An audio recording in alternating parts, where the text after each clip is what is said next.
여러분은 교회 다니신 지 몇 년이나 되셨어요? 어떤 분은 1년 미만인 분도 계시고, 또 어떤 분은 5년, 10년 그 이상인 분들도 계시고, 또 어떤 분들은 날 때부터 어머니 뱃속에서부터 교회를 다니신 분들도 계실 것입니다. 그러나 여러분, 오늘 설교 제목처럼 나는 왜 계속 같은 모습일까? 이런 질문을 던지시지 않으세요? 예수님을 영접하고 난 뒤에 나름대로 신앙생활 잘 해보려고 하셨잖아요. 여기 여러분 교회 다니시면서 나는 계속 옛날처럼 살 거야, 나는 개판으로 살 거야, 막 이런 분 없잖아요. 잘 살아보려고 하잖아요. 그래서 오늘 이 시간도 나온 것 아니겠습니까? 새벽 기도도 나오려고 하지만, 성경도 보려고 하지만, 그러나 여전히 나를 힘들게 하는 질문은 나는 왜 이럴까? 나는 왜 안 변할까? 이 질문이지 않습니까? 예배를 드립니다. 그러나 집에 가면 또 그 사람 그대로입니다. 찔림도 있고 은혜도 받아요. 그래서 내가 집으로 가서, 가정으로 가서 이렇게 살아야지. 얼마나 다짐하고 또 다짐하셨어요. 또 그 모습이에요. 화를 참으려고 하지 않습니까? 여기서 나는 화낼 거야 이런 분 없잖아요. 화를 참으려고 해요. 근데 폭발합니까? 안 합니까? 하잖아요. 저만 그러나요? 욕심을 제어하려고 얼마나 노력합니까? 그러나 어느 순간 또 그 자리입니다. 사람과의 관계가 힘들어서 회복되기를 원하고 나름대로 노력을 합니다. 그러나 또 한편으로는 나도 문제지만 변하지 않는 저 사람도 보면서 실망하면서 싫어집니다. 분명히 뭔가 달라져야 되는데 달라지지 않는 나 자신을 보면서 이런 생각이요. 나는 왜 이 모양일까? 저를 포함한 우리 성도님들 다 이 의문을 갖고 있지 않으십니까?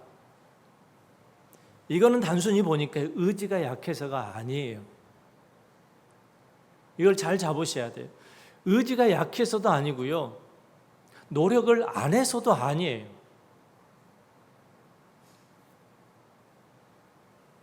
도대체 나는 왜 계속 같은 모습일까? 오늘 바울은 그 이유를 말해줍니다. 그리고 더 중요한 해답도 말해줍니다. 오늘 본문으로 한번 들어가 보겠습니다. 첫 번째, 이 문제를 해결하기 위해서는요, 내가 입었던 옛날의 옷이 어떤 옷인지 알아야만 합니다.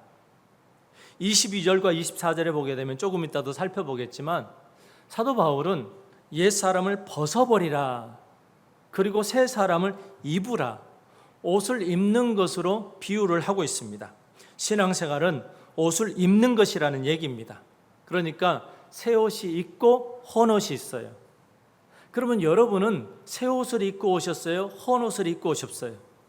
주일날은 가장 새 옷을 입고 오죠. 도대체 이 얘기가 무슨 얘기냐고요? 우린 청년들 오늘 기대가 돼요. 오늘 계속 언급할 거예요. 오늘 설교하고 딱 맞는, 1년에 한 번 정도 나올까 말까예요.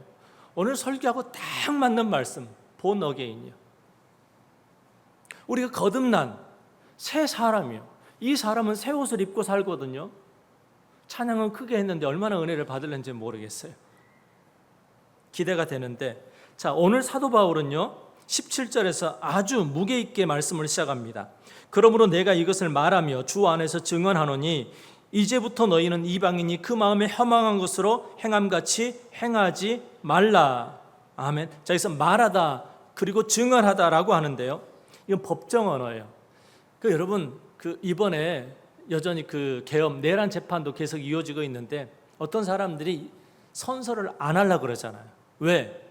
나중에 선서 잘못했다가 거짓말이 드러나게 되면 법적인 처벌을 받으니까. 지금 사도 바울이 이렇게 말한다, 증언한다, 이게 뭐냐면요, 법정에서 손을 들고 증언하는 이 무게감으로 이 말씀을 전하고 있어요.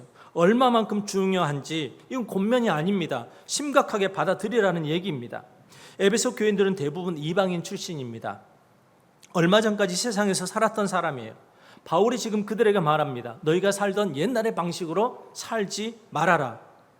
그리고 바울은 18절에서 하나님의 생명에서 떠나 있었다라고 말합니다. 우리가 예수 믿기 전에 어떤 상태였느냐? 하나님을 떠난 사람이에요. 하나님과의 관계가 끊어진, 단절된 상태. 그리고 그 다음에 더 충격적입니다. 19절입니다. 같이 읽습니다. 시작. 그들이 감각 없는 자가 되어 자신을 방탕에 방임하여 모든 더러운 것을 욕심으로 행하되. 아멘. 자, 여기서 감각이 없다라고 하는데 아팔게 코테스라고 하는 단어입니다. 이건 의학 용어예요. 당뇨병을 앓고 있는 분들이 걱정하는 일들이 있죠. 잘못하면 시력을 잃어버리지는 않을까. 그리고 이 당뇨의 합병증 중에 무서운 게 뭐냐? 감각이 없어진다라는 거예요. 발에 상처가 났는데 아프지가 않아요. 몸이 괴사가 되어졌는데 신경이 죽어서 통증 신호 자체가 없다라는 것입니다. 상처가 없는 게 아닙니다. 고통을 느끼는 능력이 사라진 것입니다. 죄가 이렇습니다. 처음에는 아팠습니다. 양심이 찔렀습니다.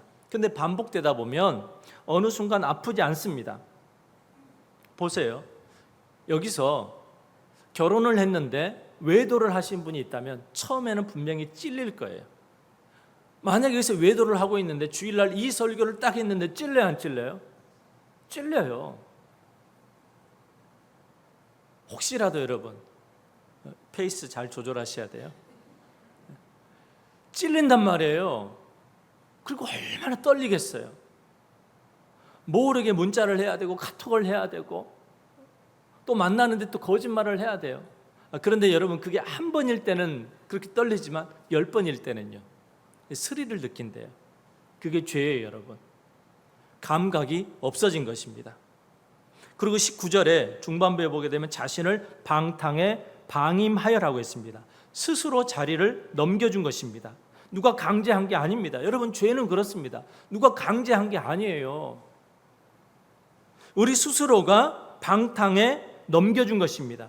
그런데 우리 여기 오늘 청년들이 성가대를 서는데 자유가 좋아요?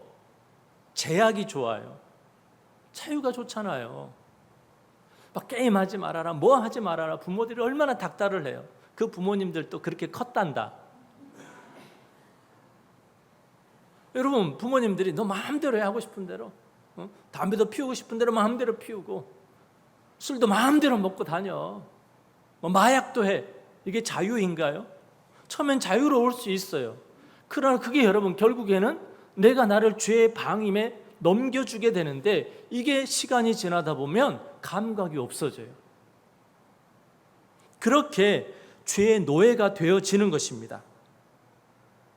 그런데 우리가 예수 믿기 전에 이랬어요. 옛날에 우리가 입었던 옷을 생각을 해볼까요? 오래 입었어요. 여기서 이제 저같이 초등학교 2학년 때 교회를 다니는 사람은 잘 몰라요. 제가 6살에 담배를 끊었다 그랬죠.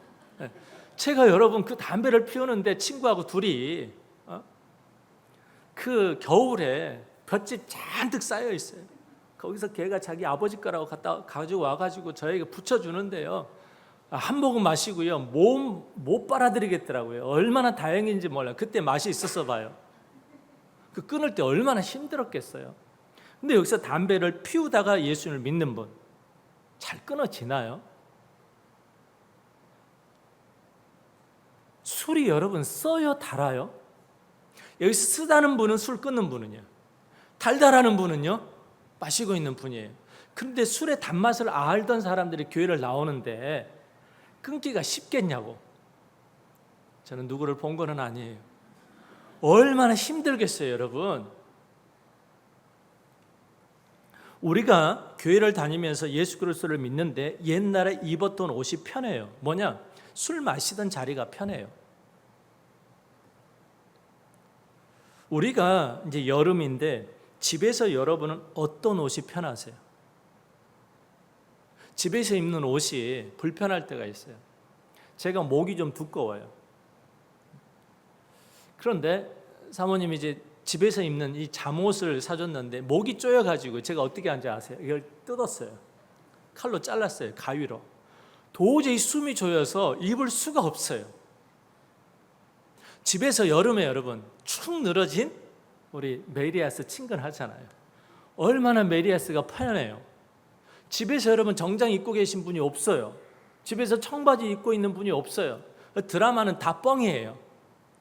드라마에서 보게 되면 이 팔찌 차고 목걸이 차고 귀걸이 요만큼 늘어진 거 차고 옷도 여러분 또 집인데 요즘에 웃겨요. 힐까지 집에서 신고 자빠졌어요. 아니 좀 현실적이어야지. 안 그래요 여러분? 집에서 여러분 이렇게 입고 계신 분 없잖아요. 나 거룩하게 살아야 돼. 집에 입고 갈래 얘들아? 집에서는 늘어진 면티가 좋아요. 신앙생활도 여러분 그렇습니다. 예수를 믿고 교회를 나왔어요. 그런데 술이 좋아요. 솔직히 담배 여전히 좋아요. 식후땡이 여러분 얼마나 좋은지 아시는 분은 이해될 거예요. 교회 나오기 전에 화투를 좀 쳐보신 분이 있어요? 좀 쪼여보신 분들, 그 느낌 이제 다 잊어버리셨죠? 저도 다 잊어버렸어요 이제요. 여러분 화투가 좋지 포커가 좋지 무슨 성경이 좋냐고, 안 그래? 여러분 교회에서 찬양이 좋아요? 노래방에서 넥타이 이상하게 메고 탬버린 흔드는 게 좋아요? 아직도 그게 익숙한 분이 계셔요. 예수 믿기 전에 행하던 것들이 편합니다. 이게 옛날의 옷입니다. 그래서 그 다음에 사도 바울은 무엇이 중요한지를 강조합니다. 두 번째, 규칙이 중요한가 예수님과의 만남이 중요한가. 이게 왜 그런가 하면요, 우리 예수 믿기 전에 우리가 원하는 대로 세상의 문화를 따라서 살았단 말이에요. 근데 교회를 딱 왔는데 교회에서 하라는 것은 왜 그렇게 많고 내가 다 싫은 것을 하라 그러고 교회에서는 내가 하고 싶은 것을 다 하지 말래요. 그래 안 그래요? 숨이 막힌 거, 우리 청년들이 숨이 막히는 이유가 있어요. 그래서 20절에 사도 바울이 갑자기 방향을 틀어버리는데요, 오직 너희는 그리스도를 그같이 배우지 아니하였느니라. 아멘. 원문은 훨씬 강합니다. 그러나 너희는, 우리는 다르다라는 거예요. 옛날에 내가 술 먹고 담배 피우고 외도해도 자랑거리로 살았던 그런 모습, 노래방에 가서 마음껏 소리 지르는 게 좋았어요. 그러나 너희는 다르다라고 말씀합니다. 왜 다른가요? 그리스도를 배웠기 때문이라고 말합니다. 오늘 표현이 좀 특별합니다. 그리스도를 배웠다. 우리는 보통 무엇을 배운다 그러잖아요. 여러분, 우리는 탁구를 배운다라고 하잖아요. 그런데 오늘 사도 바울은 그리스도를 배웠다라고 합니다. 우리 기독교의 신앙은요, 도덕을 배우는 게 아닙니다. 여러분, 저는 오늘요 이 설교를 준비하는데요 얼마나 많은 고민이 있었는지 몰라요. 기도를 많이 했어요. 하나님, 이 중요한 말씀을, 오늘 우리에게 필요한 말씀을, 제가 한국교회를 봐도 그렇고 나를 봐도 그렇고 우리 성도님들을 봐도 그렇고요, 안타까운 모습들이 너무 많이 있어요. 근데 이 말씀을 어떻게 전해야 될까 너무 고민이 많았어요. 우리는 솔직하게 주님을 배우는 게 아니라 도덕을 배워요. 교회까지 왔어요. 주님을 배우는 게 아니라 규칙을 배워요. 율법이죠, 다른 말로. 그러니까 교회에서 우리들이 숨이 막히는 이유가 그거예요. 신앙은 규칙을 배우는 게 아닌데, 완전한 예수 그리스도를 만나서 예수님을 배우는 것인데, 자꾸 교회에서 목사부터 시작을 해가지고 이거 해라 저거 해라, 규칙만 가르쳐요. 예수님이 어떤 분인지를 몰라요. 21절을 볼까요? 진리가 예수 안에 있는 것 같이, 진리가 예수 안에 있는 것 같이, 진리가 예수 안에 있는 것 같이, 진리 대신 예수님이 사람으로 오셨습니다. 예수님을 만나는 것 자체가 진리와의 만남인데 이게 신앙의 시작입니다. 출발이고 완성입니다. 신앙생활은 규칙을 지키는 것, 율법을 잘 지키는 것이 신앙생활 잘하는 게 아닙니다. 제가 오늘 작정하고 솔직하지만 불편한 얘기를 해야 될 것 같아요. 제가 이런 얘기를 할 때 좀 웃으면서 해야 되는데 더 진지하게 또 해야 되거든요. 그동안 우리는 알게 모르게, 저도 듣는 여러분도 설교의 패턴이 있어요. 우리가 스스로가 그렇게 해석할 수도 있어요. 이렇게 살아야 합니다. 저렇게 하면 안 됩니다. 더 헌신하십시오. 더 기도하십시오. 더 봉사하십시오. 틀린 말은 아닙니다. 근데 우리는 스스로가 또 이렇게 해석할 수 있어요. 구원이 은혜로 주어진 것이라고 했는데, 선물이라고 그랬는데 이 선물을 공짜로 받기가 미안한 거예요. 그래서 뭔가 해야 될 것 같아요.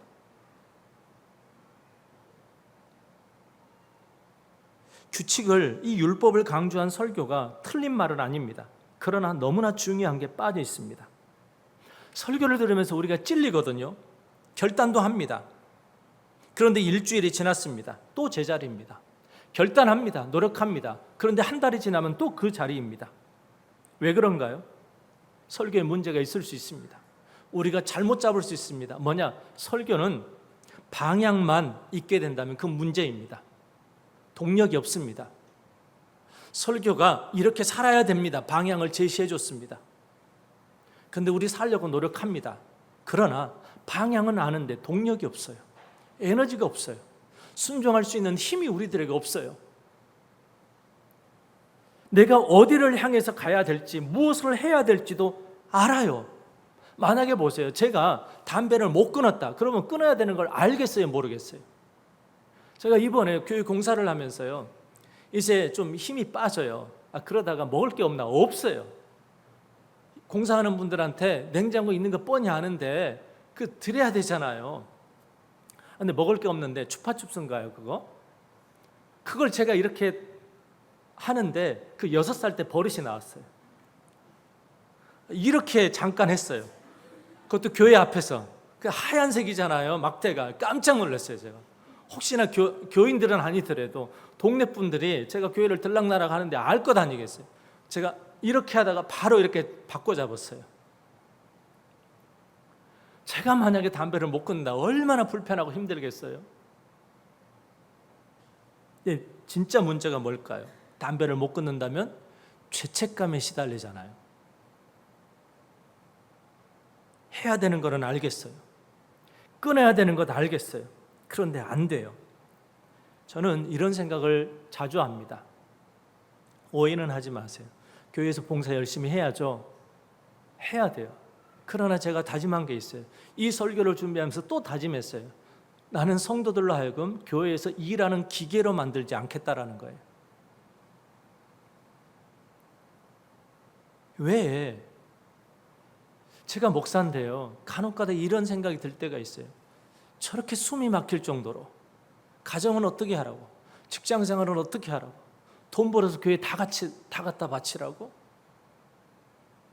여러분, 집에서 자식들 먹일 밥부터 해놓으세요. 그리고 식당 와서 봉사하세요. 둘 다 안 할지 전 또 걱정이기도 해요. 집에 청소해놓고 교회 와서 청소하세요. 저 순서 바꾸세요. 교회 와서 청소하고 집에 가서 해야지. 바꾸세요. 집에 청소부터 하고 오세요. 더 부지런해야 될 것 같아요. 집은 난장판 만들어 놓고 교회 와서 청소한대요. 그럼 하나님이 그러시겠어요? 야, 너 잘한다. 네 집은 개판으로 만들어 놓고 교회는 그렇게 깨끗하게는 잘하고 있다 이러겠어요? 보세요.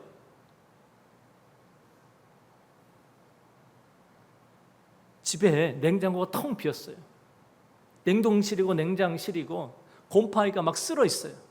근데 교회에 와서 기도해요. 하나님, 목사님을 비롯해서 우리 성도들이 먹고 강건하게 해주세요. 건강을 주세요. 제가 좀 심하게 표현을 했지만요. 교회가 이렇게 할 수 있더라고요. 걱정은 돼요, 제가. 너무 여기에 은혜를 받아가지고. 여러분 지금 어느 한쪽으로 치우치라는 얘기는 아니잖아요. 그러나 이건 기억하세요. 여러분 가정이 우선입니다. 교회 일하겠다고 직장에 여러분 때려치우고 교회 오지 마세요. 시간 되면 오세요. 아멘을 못해요. 미안해가지고. 못 오는 분들은 미안해서 또 그래도 되나요? 이런 분들이 계세요. 왜 여러분 이게 문제라고? 저는 이걸 강조하고 싶다라는 거예요. 교회가 성도들을 하여금 일하는 기계를 만들고 있고 돈 뽑는 ATM 기계로 만들고 있는 것 같아요. 우리 성도님들 중에 10에 2조, 10에 3조, 10에 5조 할 분들 계세요? 하지도 않아. 할 형편도 안 돼요. 여러분 정말 돈이 없어서요. 정말 이건 조건이 있습니다. 정말 돈이 없어서요. 12일절을 못하겠다 하지 마세요. 굶어 죽을 것 같은데 애들부터 먹이세요. 여러분 괜찮아요. 정 마음에 찔리면 저한테 얘기하세요. 200만 원을 벌었어요. 근데 11조를 내면 먹을 게 없어요. 교회에다 바치세요. 하나님께 드리세요. 그러면 교회에서 구제 헌금으로 내보낼게요. 그러면 되잖아요. 여러분. 팀 켈러 목사님의 복음 중심의 삶에서 이렇게 말씀합니다. 율법주의자는 복음을 출발점으로만 사용하고 예수 믿고 십자가로 말미암아 구원받는 거, 여기서 출발은 해요. 율법주의자는 복음을 출발점으로 사용하고 그 이후로는 자신의 노력으로 살아간다. 그러나 복음은 출발점이 아니라 우리 삶 전체의 동력이다. 아멘. 우리 중에 행함으로 구원받는다라고 믿는 사람은 아무도 없을 것입니다. 그런데 이상한 것은 예수를 나의 구주로 삼고 주인으로 고백하며 살면서도 여전히 자신의 노력으로 구원을 받으려고 애쓰는 사람들이 교회 안에 많다라는 것입니다. 우리가 변하고 싶은데 안 되는 이유가 바로 여기에 있습니다. 오해하지 마십시오. 율법이 나쁜 게 아닙니다. 율법은 방향을 가르칩니다. 율법은 내가 죄인임을 깨닫게 해서 예수 그리스도를 바라보게 합니다. 하지만 율법은 삶의 동력을 주지 못합니다. 율법은 이렇게 살아야 된다라고 방향을 가르쳐 줄 뿐입니다. 그런데 어떻게 그렇게 살 수 있는가? 무엇이 나를 움직이는가? 이걸 말해주지 않으면 그것은 규칙이지 복음이 아닙니다. 불편하지만 솔직하게 또 말씀을 드리겠습니다. 이 강단에서 이렇게 살아야 됩니다. 이것만 반복하는 교회라면 두 종류의 사람만 만들 뿐입니다. 하나는 결국 지쳐서 떨어져 나가게 한다든가, 또 하나는 겉모습만 그럴싸한 신앙인처럼 보이게 만드는 교회일 뿐입니다. 둘 다 비극입니다. 왜요? 신앙을 잃게 하거나 후자는 신앙이 가면이 되게 만들지 않습니까? 예수님이 가장 경고했고 가장 책망했던 사람이 이 신앙의 가면을 쓰고 살아갔던 바리새인들이지 않습니까? 이렇게 살아야 된다. 봉사해야 된다. 충성해야 된다. 이거는 구원의 조건이 아니지 않습니까? 여러분, 봉사는요, 수고와 헌신은 은혜로 구원받은 사람의 반응입니다. 이것도 여러분 좀 문제가 있을 것 같아요. 이렇게 해야 복을 받는다? 고민을 많이 해봤어요. 여러분, 물질 드려야죠. 맞죠, 여러분? 그러나 물질을 드림으로 말미암아 물질의 복을 받기 위해서만 드린다? 이건 큰 문제입니다. 물질은 복이기도 하지만 사명입니다. 그래서 이 사람만 물질의 복을 받을 수가 있어요. 하나님께 진심으로 드리고 싶은 사람, 하나님 나라를 위해서 진심으로 쓰임 받고 싶어 하는 사람, 돈을 다스릴 줄 아는 사람이요. 근데 이건 없는데 이렇게 하면 복을 받는데요. 그냥 주식하세요. 그냥 주식하는 게 나아요. 여러분은 율법에 치우쳐서 지쳐 있는 사람은 아닌가요? 아니면 겉모습만 그럴싸한 신앙인으로 보여지는 가면을 쓰고 있는 사람이지 않습니까? 아까도 말씀을 드렸는데 성가대 찬양이 본 어게인입니다. 누가 거듭난 사람입니까? 누가 새 사람입니까? 찬양이 주 안에서 이렇게 출발이 되어지더라고요. 주 안에서 내 영은 다시 태어나 이전 것은 지나고 새롭게 됐네. 규칙을 잘 지키는 사람이 구원받은 사람인가요? 하나님의 자녀인가요? 아니지 않습니까? 율법을 칼같이 잘 지키는 사람이 거듭난 사람 아닙니다. 주 안에서 주님과의 만남이 있어야 되는 사람이요.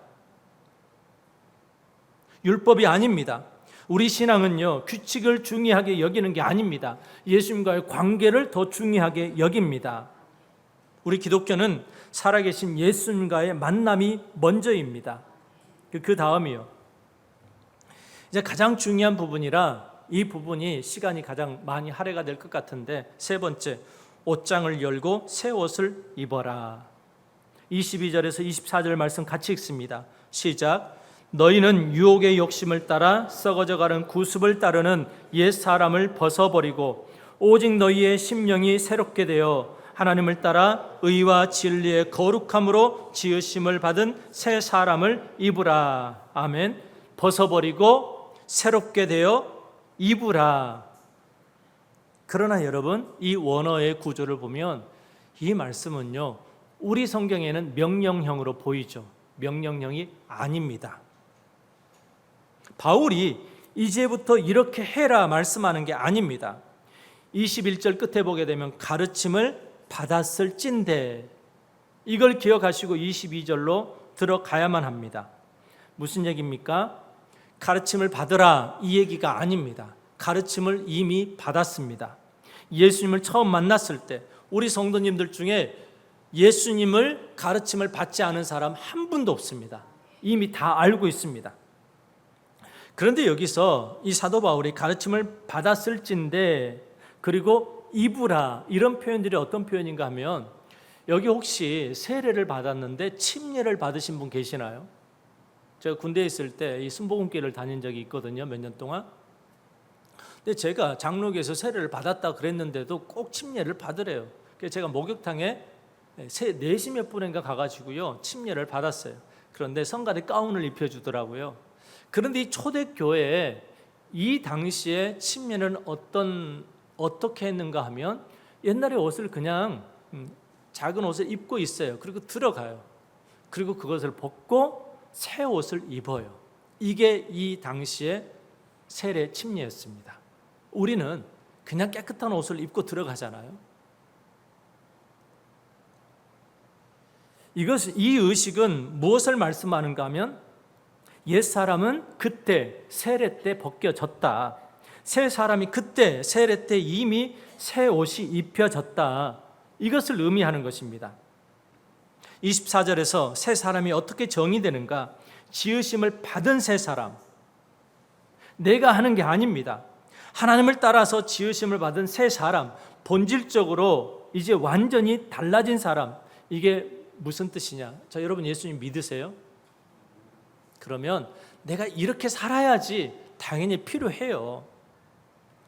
그러나 내가 무엇을 기억해야 되느냐 하면요, 이겁니다. 창세기 1장으로 넘어가 보십시오. 하나님의 형상을 따라 지음 받은 사람이에요. 그게 예수 믿는 사람이에요.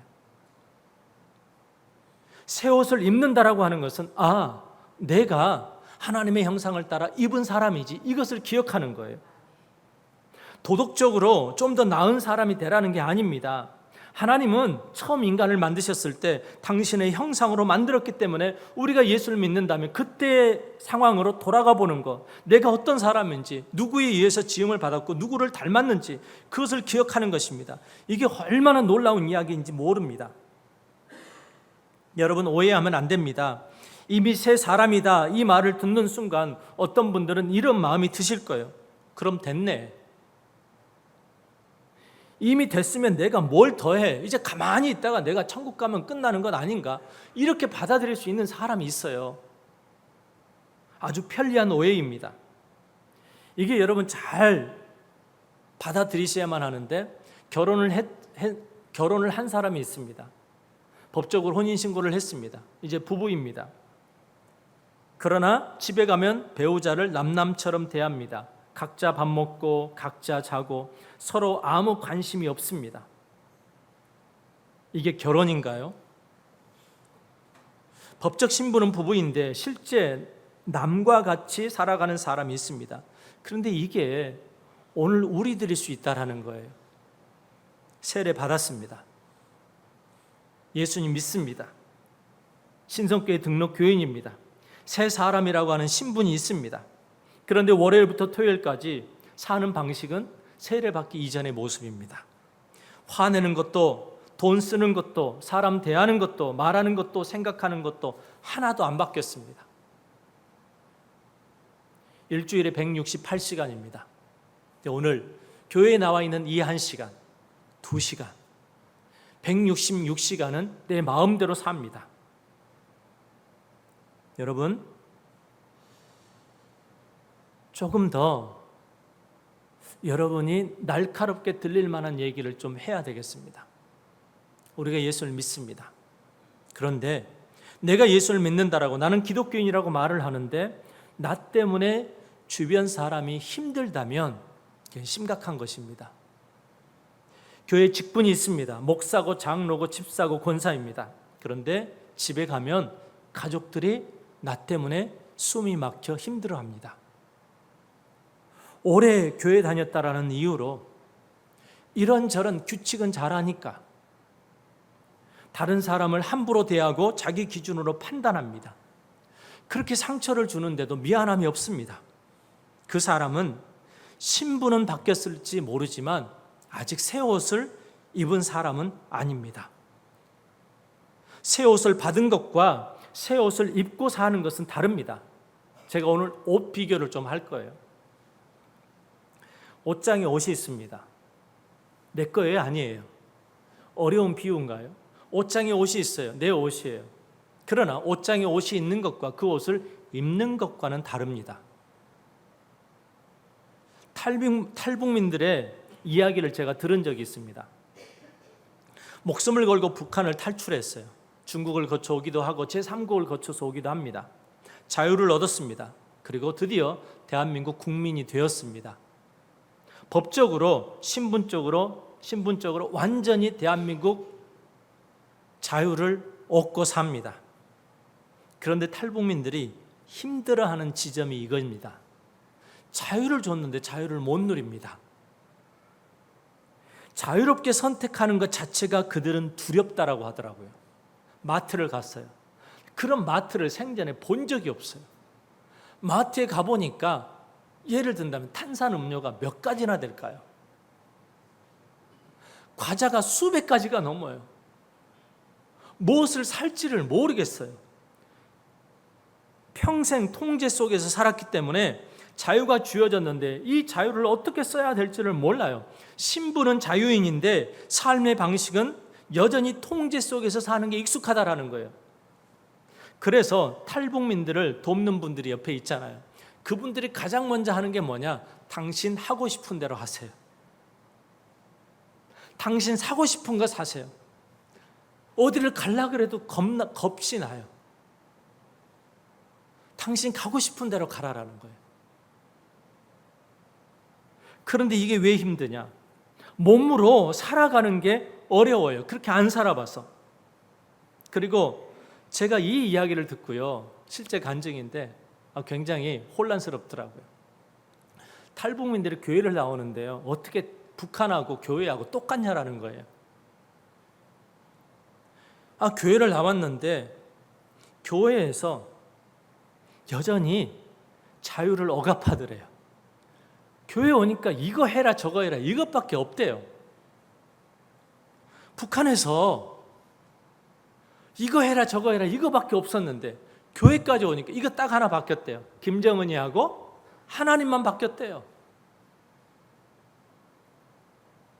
무엇이 문제입니까? 하나님의 은혜와 사랑이 무엇인지 안 가르쳐주고, 그 은혜를 받아 누리며 사는 삶이 참 자유가 무엇인지 안 가르쳐주고, 교회 다녔더니 맨날 이거 해라 저거 해라.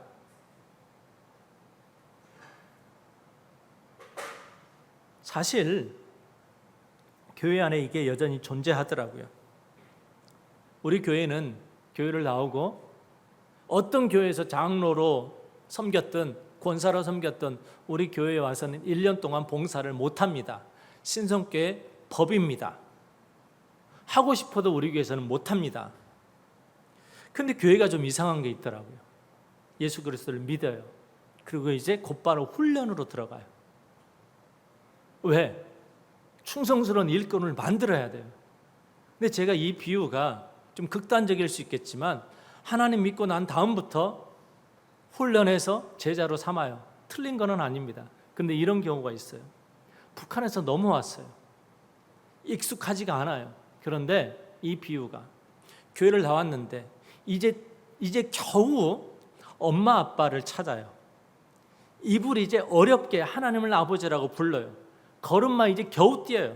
계단 내려가는 것도 어려워요. 근데 이 1살짜리 2살짜리 아이들한테 빗자루를 쥐어줘요. 나가서 돈 벌어오래요. 교회가 이렇더라고요. 엄마 아빠의 사랑을 풍성하게 받는 게 필요한데, 우리 혹시 유아실이나 우리 지하에 우리 부모님들 가운데 우리 아이들 꼭 그런 거 있으면 저한테 고발을 해주세요. 이제 2살, 3살밖에 안 됐는데 자꾸 엄마가 어디 가서 돈 벌어 오라 그런다. 아빠 구두 닦으라 그런다. 이건 문제가 있는 거예요. 3살짜리가 청소해야 돼요, 안 해야 돼요? 어질게 내비두세요. 치우는 건 부모 역할이에요. 제가 치워줄 것도 아닌데 죄송합니다. 교회 안에 입양된 아이처럼 살아가는 분들이 있습니다. 모든 서류가 다 정리가 되었습니다. 법적으로 그 부모의 아들, 딸이 되었습니다. 부모가 온 마음으로 사랑합니다. 그런데 이 아이가 자라면서 계속 이상한 행동을 합니다. 밥을 먹는데 허겁지겁 먹습니다. 보육원에서 먹은 것처럼 시간이 정해져 있습니다. 뭔가를 받으면 숨겨놓습니다. 누가 가져갈까 봐. 작은 실수에도 혼날 것 같아서 먼저 움츠립니다. 늘 부모의 눈치를 봅니다. 왜요? 버려질까 봐. 왜 버려질까 봐 눈치를 볼까요? 이미 버려져 봤기 때문입니다. 부모는 절대 그런 마음이 없습니다. 이 입양한 아이는 내 아이가 맞습니다. 그런데 아이는 알면서도 믿지 못합니다. 머리로는 아는데 몸이 두렵습니다. 이미 버려진 적이 있어서요. 신부는 이미 부모의 아이인데 마음은 아직 고아입니다. 이건 사실 우리의 이야기입니다. 만약 교회의 강단에서 이렇게 선포되어진다면 문제가 심각한 것입니다. 그렇게 하면 지옥 간다. 이렇게 해야 천국 간다. 속지 마십시오. 이거보다 무서운 가짜는 없습니다. 아니, 예수 믿고 하나님의 자녀가 되었는데 왜 자꾸 예수님의 십자가를 부인하고 왜 율법으로 돌아가려고 합니까? 이건 무서운 이단입니다. 헨리 나우에는 이렇게 강조합니다. 당신이 사랑받는 자녀라는 사실은 당신이 무언가를 했기 때문이 아닙니다. 뭐 때문이라고요? 당신이 존재하기 때문입니다. 저는 이 설교를 준비하면서 사실 여러 번 울었습니다. 왜 그런지 아세요? 제가 신학을 하고요, 목사가 되었는데 벌써 내년이면 30년입니다. 그런데 그 이전은 고사하고 30년이 다 되는 시점 가운데서 제 인생을, 제 신앙생활을 돌이켜보니까요, 제가 입양된 아이처럼 살았던 때가 20년이 넘었어요.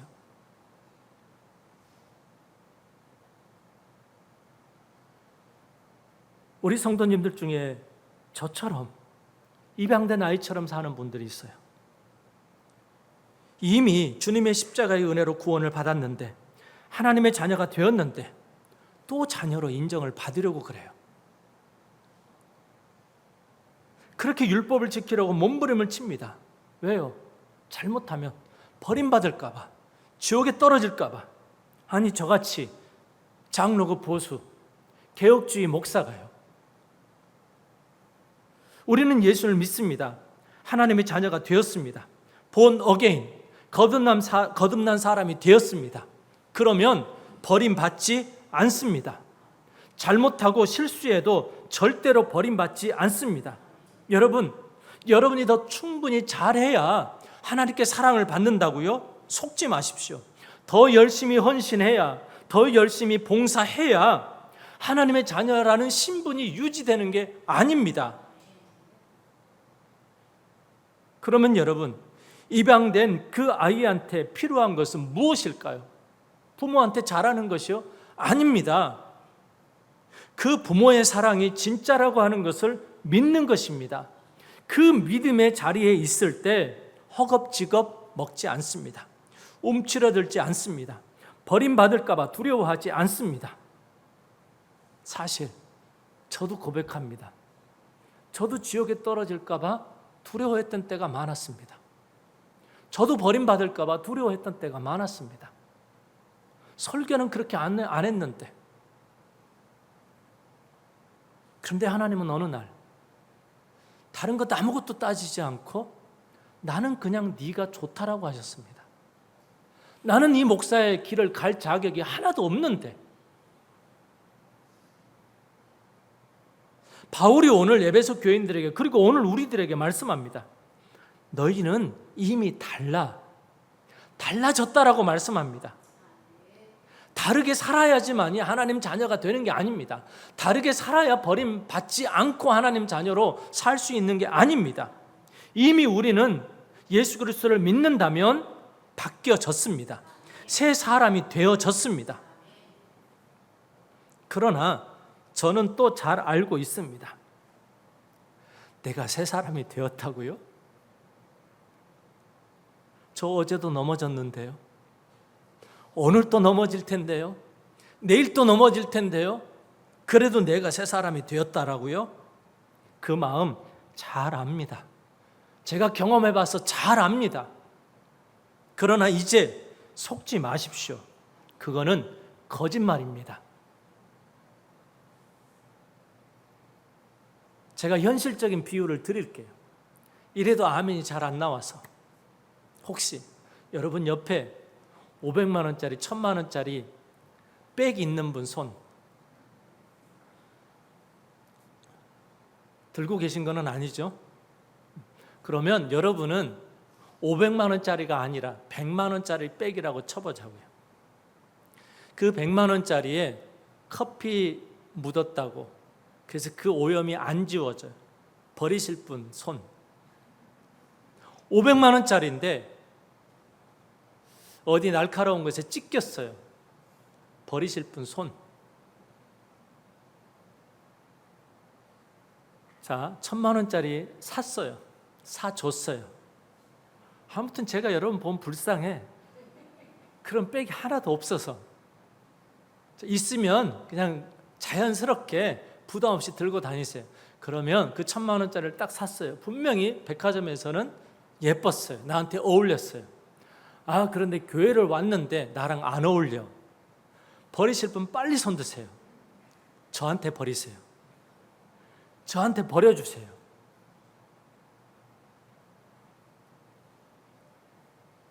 그러면 여러분,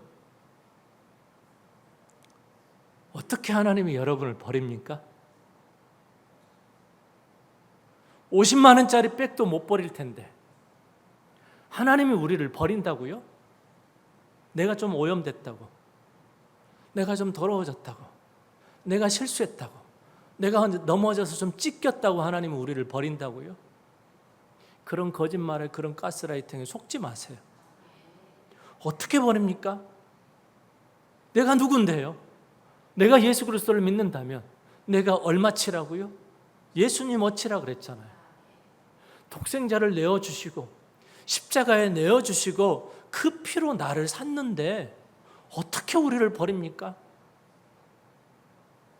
절대 속지 마십시오. 하나님의 자녀가 되려고 하지 마세요. 됐어요. 필립 얀시는 이렇게 말합니다. 은혜는 자격 없는 자에게 주어지는 선물이다. 자격이 있다면 은혜가 아니다. 근데 우리는 왜 그렇게 자격을 얻으려고 그래요? 11조 많이 하고 헌금 많이 해서 자격을 얻으려고 하고 봉사 많이 해서 자격을 얻으려고 하고. 여러분, 그 봉사나 그 드림은 믿음의 감사의 반응이잖아요.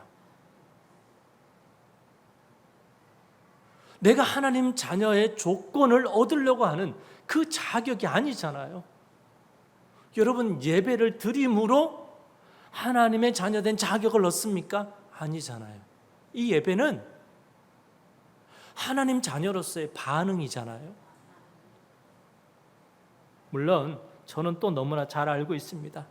내일 출근할 때 여전히 짜증날 것이고 직장 가서 또 화낼 것이고 뭐 월요일까지 갈 필요 있습니까? 오늘 저녁에 드라마 보다가 승질날 수도 있고요.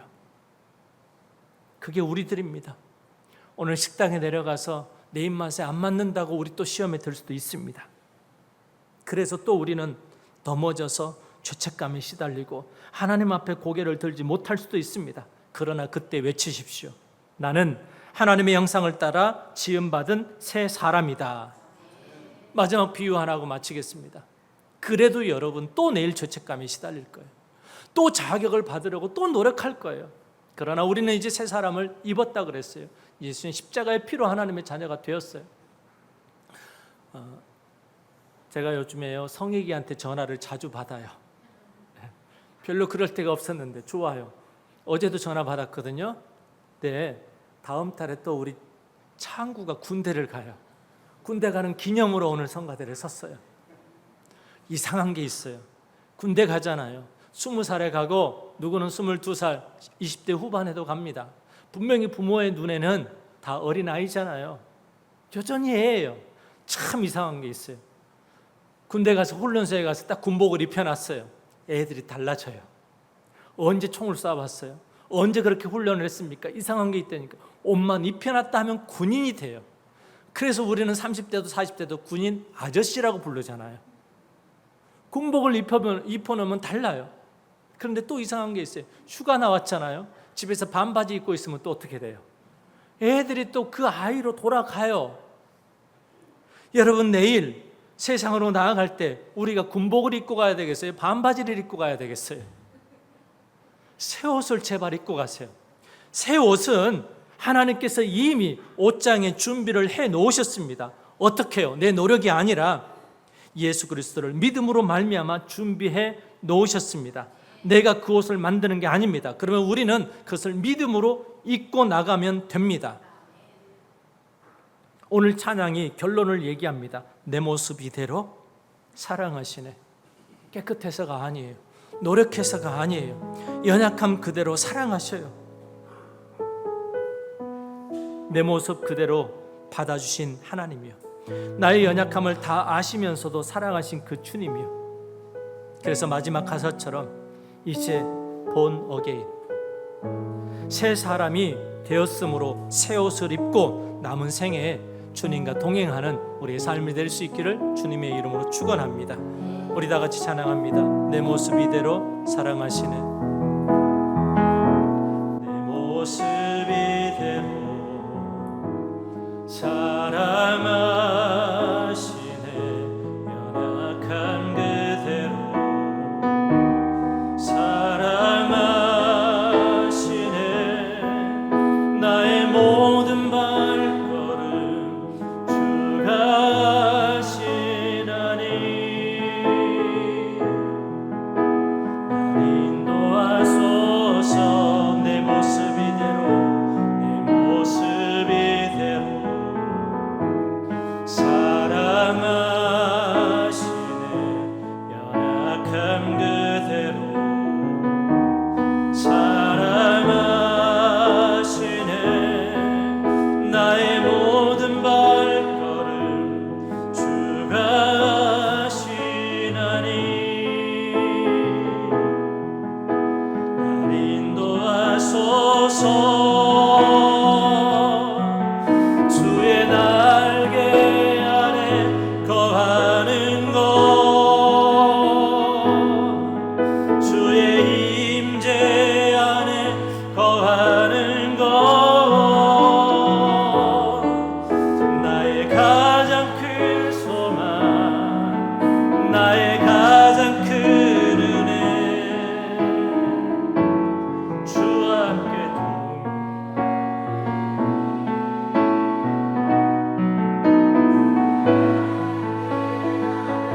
거하는 것, 주의 임재 안에 거하는 것, 나의 가장 큰 소망, 나의 가장 큰 은혜, 주와 함께 동행함. 주의 날개 아래 거하는 것, 주의 날개 아래 거하는 것, 주의 임재 안에 거하는 것, 나의 가장 큰 소망, 나의 가장 큰 은혜,